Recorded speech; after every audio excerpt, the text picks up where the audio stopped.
चतारी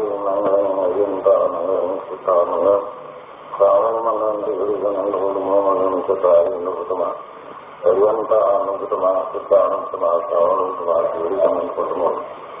चतारी शरण बहुजानी जयंती शरण बहुजानी सिद्धि शरण बहुजानी साहु शरण बहुजानी शिवड़ी शरण चार शरण मंगल सागर पीते करे सकल आनंद मोक्ष कणात्म भावमुक्ति संस्थावनाय शरण चार अवर शरण करुणारी शरण चार अक्षय फलौखम पूर्ण हो अंगूठे मृत है नदी कणा भंडार व्यासी गुरु गौतम समझ खड़ा। अरे मैं ही परमात्मा हूँ, एम अनुभव कर मैं ही परमात्मा हूँ।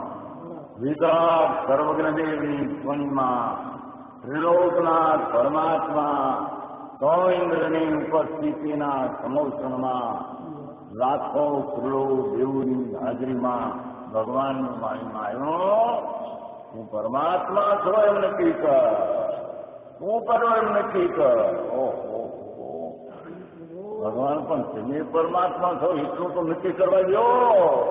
એ પરમાત્માને જે નક્કી ક્યારે થશે કે તું પરમાત્મા છો એવો અનુભવ થશે ત્યારે આ પરમાત્મા એવા તને નક્કી થશે। નિશ્ચય નક્કી ત્યારના વ્યવહારનું નક્કી થશે।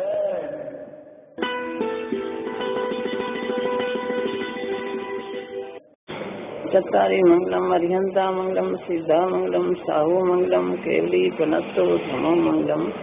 चत्तारी लघुतमा अरिहंता लघुतमा सिद्धा लघुतमा साहू लघुतमा केवली पनत्तो धमो लघुतमा। चत्तारी शरणं पौजामि अरिहंता शरणं पौजामि सिद्धा शरणं पौजामि साहू शरणं पौजामि केवली पनत्तो धमो शरणं पौजामि। चार शरण चार मंगल चार उत्तम करे जे भवसागर से तरे ते सकल कर्म नवाणे अंत मोक्ष तणा सुखले अनंत भाव धरीने जे गुण गाय ते जीव तरीने मुक्ति जाय संसार माई शरण चार। अवर शरण नहीं कोई जे नर नारी आदरे तेने अक्षय अविचल पद होय। अंगूठे अमृतव से लब्धि तणा भंडार गुरु गौतम ने समरिये तो सदाय मनवांछित फल दाता।